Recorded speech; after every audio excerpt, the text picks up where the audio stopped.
સિદ્ધપુરમાં cabinet મંત્રી Balwantsinh રાજપૂતે Dudhsagar dairy અને GCMMFના chairman અશોકભાઈ ચૌધરીની ઉપસ્થિતિમાં ગોકુળ ગ્લોબલ યુનિવર્સિટી ખાતેથી સિદ્ધપુર માતાનો મઠ, સિદ્ધપુર ભુજ અને સિદ્ધપુર સંતરામપુર રૂટની 3 નવી લક્ઝરી બસોને લીલી ઝંડી આપી પ્રસ્થાન કરાવ્યું.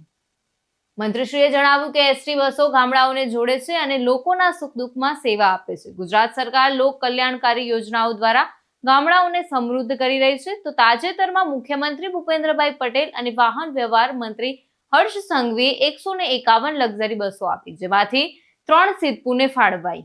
મંત્રીશ્રીએ આ બસોની ભેટ બદલ મુખ્યમંત્રીનો આભાર માન્યો. તો આ પ્રસંગે જિલ્લા પંચાયત પ્રમુખ, ધારાસભ્ય, પાલિકા પ્રમુખ, સંગઠનના આગેવાનો અને અધિકારીઓ ઉપસ્થિત રહ્યા. સમગ્ર ગુજરાત હંમેશા એસટીની સેવા મને વર્ષોથી ખબર છે કે અદ્ભુત બિરદાવવા પાત્ર છે. છેવાડાના ગામ સુધી, લોંગ રૂટ સુધી હંમેશા ગુજરાત સરકાર આ પ્રકારની વ્યવસ્થા કરતી આવી છે. હમણાં કેટલાય ટાઈમથી લશ્કરી બસો સારી રીતે વ્યવસ્થિત રીતે બધાને મળે એ પ્રકારની ગુજરાત સરકાર આજે વ્યવસ્થા કરી છે.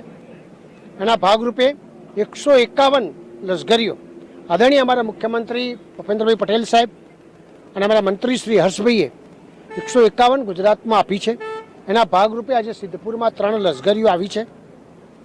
અને આજે મને કહેતા આનંદ છે કે 152 રૂપિયામાં 900 કિલોમીટરથી વધારે, એટલે એ કહી શકાય કે સિદ્ધપુરથી ભુજ, સિદ્ધપુરથી માતાનો મઠ અને સિદ્ધપુરથી સંતરામપુર આટલી એક સરસ વ્યવસ્થા થઈ છે. હું આદરણીય મુખ્યમંત્રીને સિદ્ધપુર મત વિસ્તાર તરફથી, આજુબાજુના લોકો તરફથી ખૂબ બિરદાવું છું, અભિનંદન આપું છું કે આ એક સરસ કાર્યક્રમ થયો છે. આવનાર સમયમાં સિદ્ધપુરમાં પણ હવે એસી બસો ચાલુ થશે એની મને ચોક્કસ ખાતરી છે. ધર્મેન્દ્રસિંહ દરબાર સાથે ચક્રવાત ન્યૂઝ પાટણ.